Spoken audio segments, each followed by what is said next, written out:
Nation, bersama aku Evelyn di Life Changer Only by His Grace. Nah, pada penasaran nggak sih kira-kira gimana kehidupan dari seorang penyiar radio? Oleh karena itu, hari ini kita ada kedatangan tamu yang sangat spesial nih, yang bakalan nyeritain sedikit pengalamannya tentang dirinya bekerja gitu ya. Nah, selain itu, yang lebih spesialnya lagi, dia juga lulusan dari kampus kita tercinta nih. Langsung saja kita sapa-sapa Kak Citra. Halo Kak Citra. Hai, selamat sore, selamat pagi, selamat malam.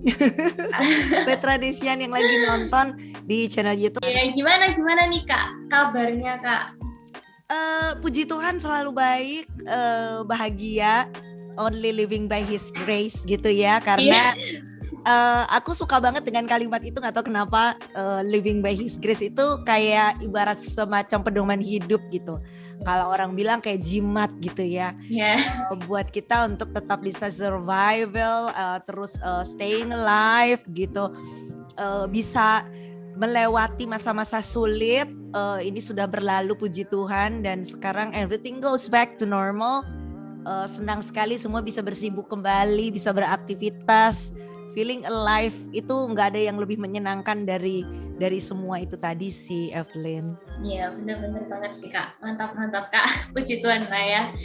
Nah, ini aku hari ini mau kupas tuntas nih tentang Kak Citra nih ya.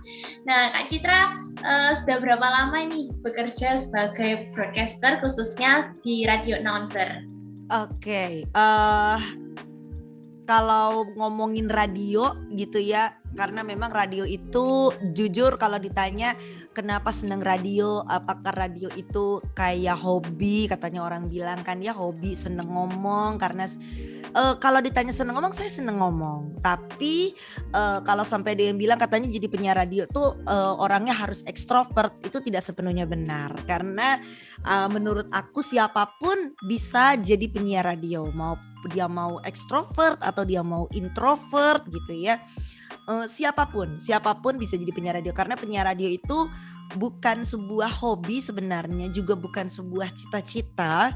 Tapi kalau kita menjalani profesi atau apa yang kita kerjakan dengan sukacita dan kita itu menikmatinya, kita nggak akan pernah merasa waktu itu begitu cepat berlalu gitu. Kita nggak akan tahu tiba-tiba lah kok udah selesai sih ini, kayaknya tadi baru jam sekian kok udah cepet ya kerjaannya. Jadi itu yang aku bilang passion. Jadi passion itu sederhananya adalah kita melakukan sebuah hal atau melakukan aktivitas, tapi kita nggak pernah bosan melakukannya. Kalau hobi, apa bedanya hobi? Hobi itu berarti suatu saat kita akan jenuh. Tapi kalau passion itu kita melakukan itu sukarela, ya tulus, kita niat dari dalam hati karena kita suka melakukannya, tidak ada embel-embel uang gitu ya, karena kita melakukannya dengan sukacita, dengan sepenuh hati gitu. Berkat itu akan datang sebagai bonus sebenarnya gitu. Nah, jadi kalau ngomongin radio, aku tuh dari kecil suka banget denger radio. Dengerin radio tuh udah dari zaman, nggak tahu dari TK, mungkin dari SD. Kalau denger lagu tuh bisa joget, terus denger lagu tuh bisa nyanyi-nyanyi gitu ya. Dan itu aku bisa dapatkan waktu aku kecil, memang adanya cuma di radio, karena gak ada Spotify, gak ada Juke, gak ada Apple Music dan segala macam. Kita cuma bisa dengerin radio, kalau gak dengerin kaset gitu. Jadi yang paling murah meriah kan sarananya radio ya di zaman itu gitu. Nah, akhirnya karena orang rumah setiap pagi suka dengerin radio, nyalain radio udah kayak ritual setiap pagi. Akhirnya keracun ke anaknya, ini siapa sih ada penyiar-penyiar gitu, terus wah seru kayaknya ngomongnya. Sampai dari situ penasaran, cari tahu sampai SMP, SMA, kuliah sudah di UK Petra. Nah, ini yang lucu. Kuliahnya waktu itu memang di Universitas Kristen Petra itu tidak menyediakan jurusan komunikasi sewaktu itu. Gitu. Akhirnya aku mencoba jurusan apa ya yang kira-kira bisa nyambung dengan ngomong, broadcasting. Lalu ada teman yang bilang udah cari aja kalau nggak perhotelan, pariwisata. Ya udah deh kita ambil yang asik-asik aja, D3 cepet lulusnya pariwisata waktu itu, karena hotel S1 kan, aku pinginnya yang cepet gitu. Oke, D3 ternyata juga bagusnya di ilmu pariwisata kita tuh ternyata diajarkan sedikit aja tentang public speaking, karena itu hubungannya dengan human relation ya gitu, dengan human relation, dengan PR, public relation gitu-gitu.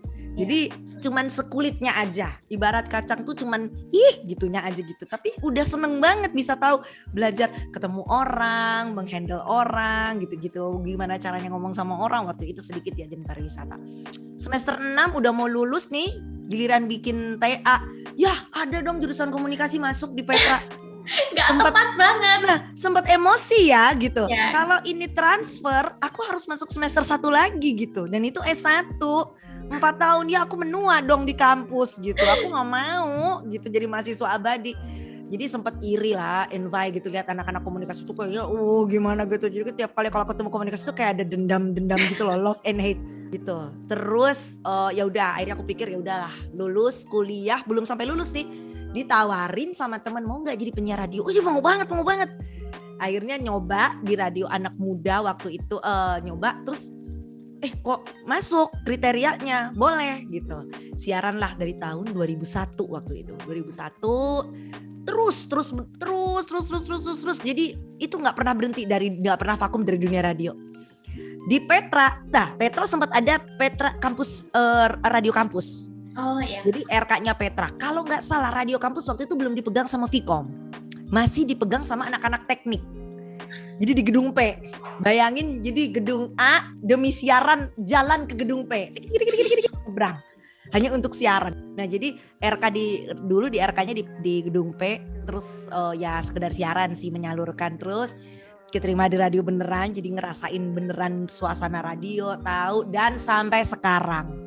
Berarti berapa tahun? 2001 sampai 2021, 2 dekade kali ya. Wow. 20 tahun. 20 tahun di dunia radio. Kenyang ya. Iya. Bahkan umurku belum sampai 20 tahun. Nah kan itu ya nggak apa-apa sih sebenarnya kalau mau coba-coba ke dunia radio broadcasting sebenarnya mungkin kayaknya di umur 19 tuh sebenarnya sudah bisa. 19 nyoba-nyoba masuk radio gitu. Nggak ada patokan kalau jadi penyiar. Kalau SMA mungkin masih belum boleh, tapi kalau sudah mulai kuliah udah mulai boleh nyoba terjun di dunia broadcasting gitu. Evelyn. Wah, kita dapat pengalaman sekaligus nih dari Kak Citra ya. Dari kecil sudah ada bibit-bibit sebagai penyiar radio ini. Betul. Boleh. Dan pengalamannya udah cukup lama. Pastinya nih Kak, pasti ada momen-momen yang ini ya, yang mengesankan buat Kakak ya. Kalau ngomongin momen balik lagi ke mundur 20 tahun yang lalu sampai sekarang. Karena menurut aku tidak ada momen yang menyedihkan menjadi penyiar radio. Karena kalau kita bicara mencari momen, sebenarnya itu kan pilihan kita. Kita mau menikmatinya, menjalani setiap fase pada saat itu berada di saat yang sedih, kita mau jadikan itu kita tambah sedih. Ibarat kayak orang tuh udah ketiban mangga dari pohon terus disakit-sakitin kepalanya gitu. Aduh sakit, udah tahu mangganya duduk gitu tapi terus disakit-sakitin, aduh kayaknya sakit banget. Padahal dapat mangga sebenarnya, buah mangganya jatuh dan mateng. Kita nggak lihat di sisi itu gitu. Jadi aku bilang tergantung bagaimana kita menikmati. Karena menurutku momen-momen yang tidak menyenangkan itu sebenarnya adalah momen dimana kita berproses. Jadi setiap hari, setiap momen kita ketemu orang, kita belajar menghadapi sesuatu, even the bad days gitu ya. That is just the bad days. Nggak ada istilah bad life, itu nggak pernah ada. Bad days itu akan selesai kalau kita mau melewatinya dan kita menikmatinya sebagai proses kita berproses gitu. Kita diproses sama Tuhan untuk bisa jadi lebih baik, untuk naik kelas gitu sih menurutku. Jadi lebih banyak menyenangkannya sebenarnya ya, karena mungkin aku seneng kayak ngomong, ketemu orang baru. Kalau sampai ada pendengar-pendengar radio yang suka WhatsApp, ya kalau sekarang lebih WhatsApp, dulu tuh SMS. Mereka tuh bisa SMS tuh kayaknya seneng banget gitu.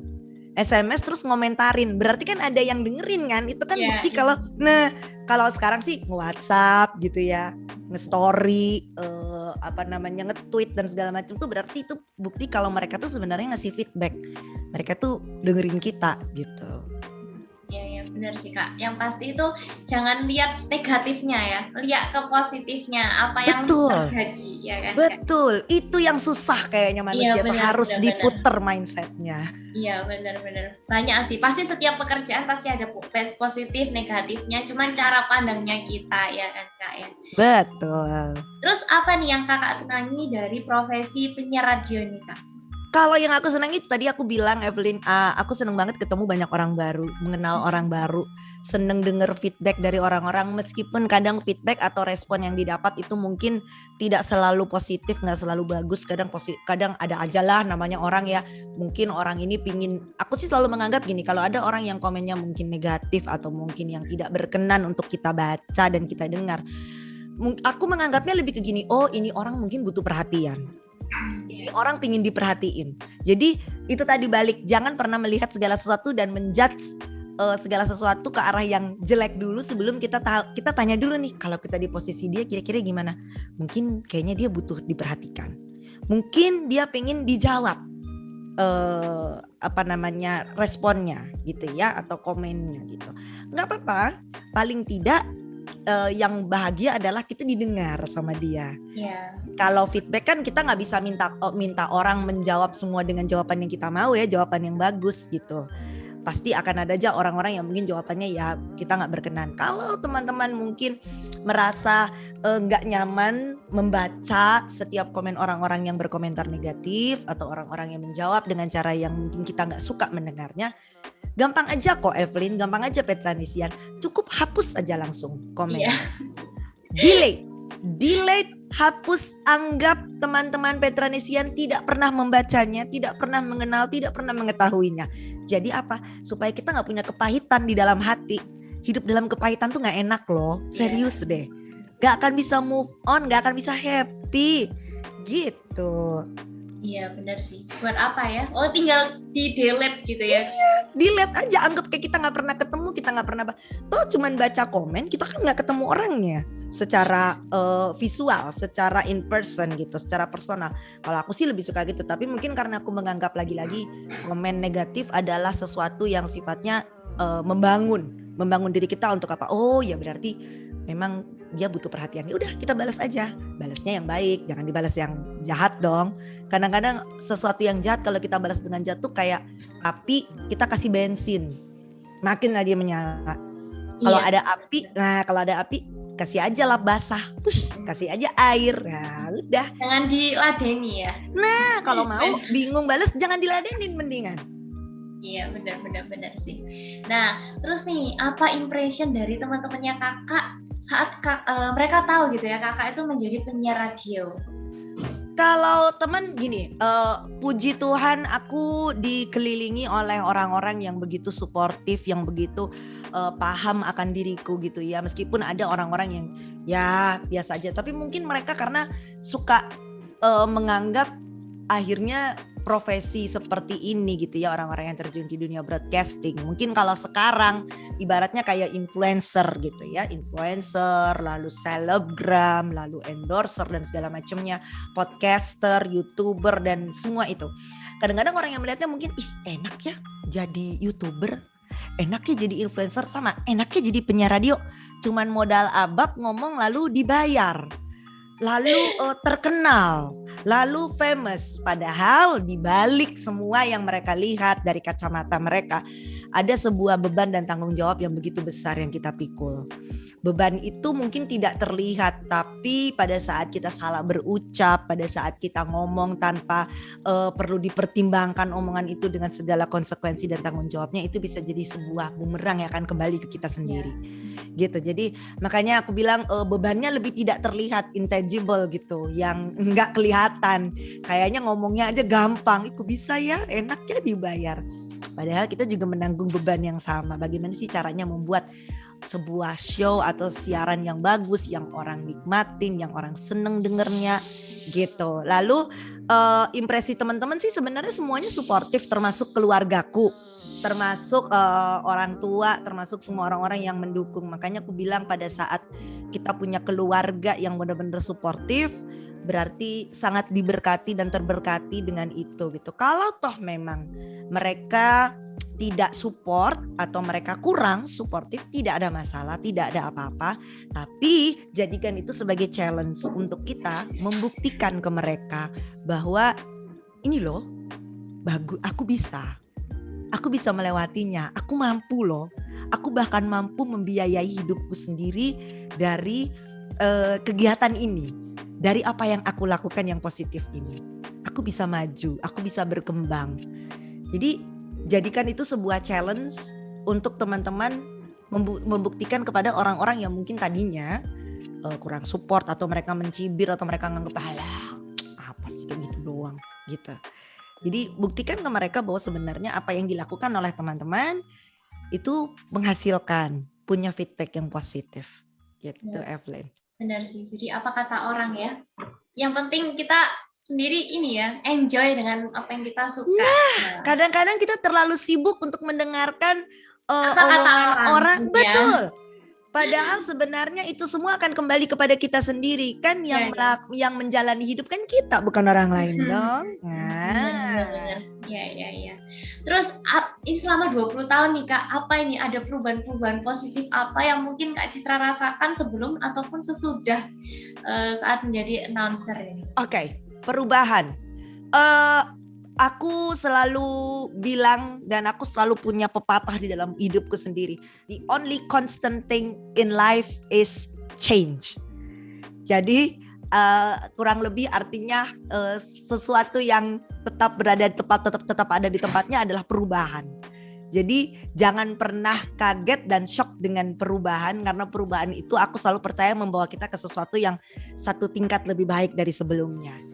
Gitu. Jadi kalau perubahan sih pasti banyak, karena dari dulu yang aku selalu mungkin ya kadang-kadang suka nih, pasti namanya manusia ada meng-underestimate orang, atau kadang dulu suka kesel di underestimate orang, suka lebih marah dan emosional, sampai di titik pada akhirnya aku daripada meng-underestimate atau aku yang di underestimate, aku berusaha untuk menerima. Karena gini, aku tuh menganggap bahwa untuk kita bisa berada di dalam suatu lingkungan baru gitu, kita nggak bisa memaksa semua orang untuk menerima kita, untuk bisa bilang nih loh aku, semua dengerin nih aku ada, ini ada aku nih, nggak.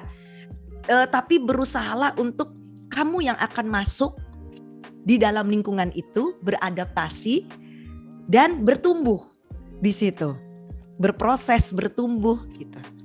Jadi karena mungkin profesi di dunia broadcasting itu, makanya aku bilang menyenangkan, sangat menyenangkan dan sangat diberkati. Kita itu bertemu dengan banyak orang-orang baru, kita belajar tipe-tipe orang, kita lebih membuka diri, belajar membuka diri untuk mengenal orang.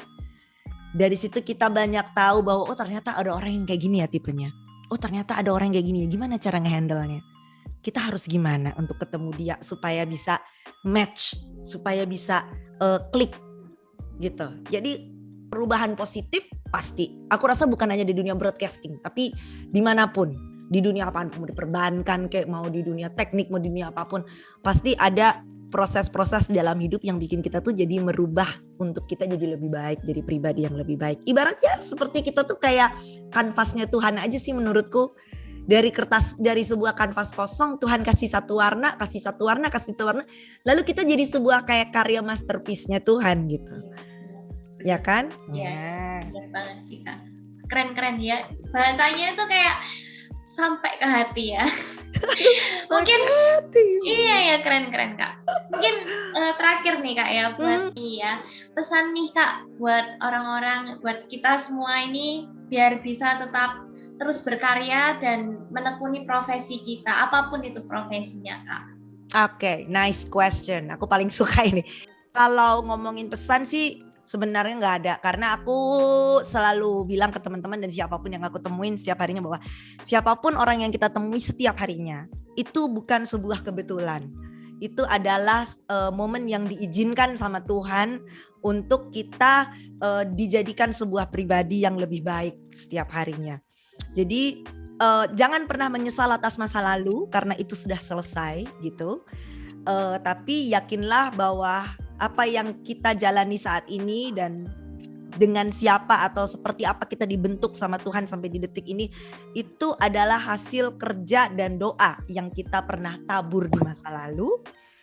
Kita tuai gitu. You reap what you sow. Kamu menabur, kamu menuai apa yang kau tabur di masa lalu. Jadi makanya kenapa aku bilang ke teman-teman jangan pernah bosan untuk senyum gitu ya, karena senyum itu ibadah, kan orang bilang katanya senyum itu ibadah, dan itu memang benar. itu memang benar gitu. Kalau senyum itu jadi sebuah kebiasaan yang akan dilakukan dan itu tulus keluarnya dari dalam hati, yakinlah dari sebuah senyum akan ada begitu banyak berkat berlimpah. Boleh percaya boleh enggak, saya pernah dapat job hanya dari senyum sama orang. Jadi sampai serius nih, sampai sering pernah terjadi. Saya cuma senyum sama seseorang, saya masih ingat banget waktu itu belum ada masker sebelum pandemi. Saya cuma senyum. Lalu gak lama orang itu, mungkin ada sekitar hampir setahun lah, orang itu datang ke saya, kliennya, dan bilang, halo Kak Citra, kayaknya kita pernah ketemu, mungkin Kak Citra gak inget. Saya pasti bingung dong ya, aduh siapa ya, halo gitu. Iya, kita pernah ketemu di salah satu restoran, dia sebut Kak Citra waktu itu lagi duduk di pinggir di pojok. Oke, memang saya sukanya kalau di restoran pasti duduknya mojok. Oke, oh berarti saya pingin yakinkan kalau emang bener ya saya yang dia lihat gitu. Lalu dia bilang, saya sempat senyum, saya lihat Kak Citra, saya senyum. Kak Citra loh gak kenal sama saya dan Kak Citra senyum. Saya baru bilang, oh masa sih, saya gitu. Iya. Gak tahu kenapa, saya seneng aja lihat auranya Kak Citra, vibes-nya dan segala macam. Dari hanya sebuah senyum, banyak tercipta berkat-berkat yang kita mungkin gak pernah tahu yang Tuhan kasih. Jadi kalau aku lebih suka menyebutnya adalah ketimbang melakukan perbuatan baik atau berbuat baik, akan lebih menyenangkan jikalau kita punya niat atau hati yang tulus. Karena niat yang baik belum tentu didasari dengan hati yang tulus. Niat yang baik itu bisa punya embel-embel, ada kepentingan di dalamnya, ada keperluan di dalamnya. Tapi pada saat kita tulus, pada saat kita melakukannya dengan ikhlas, percayalah jangan tanya soal niat baik, itu akan jalan sendiri dengan sendirinya.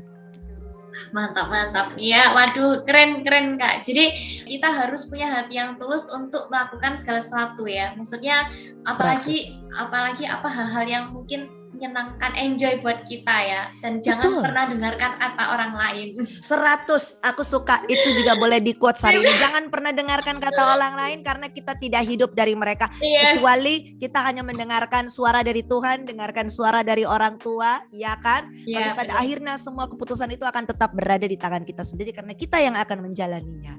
Jadi jangan pernah pusing sama omongan siapapun, selama kita berada di track yang benar, di path yang benar. Selalu yakinlah kau tidak sendiri, kau punya Tuhan yang luar biasa yang akan selalu ada di sertamu gitu ya. Lalu lakukan segala yang sesuatu itu dengan hati karena kita cinta, karena kita memang tulus melakukannya. Yakinlah dari situ semua berkat-berkat itu akan diturunkan kepadamu. Ya, amin. Wah, menarik sekali nih ya, kita udah dapat pengalaman, udah dapat tips-tips yang sangat membangun ya dari Kak Citra ini. Nah, sekarang waktunya Flynn untuk pamit undur diri. Life changer only by His grace. Bye-bye.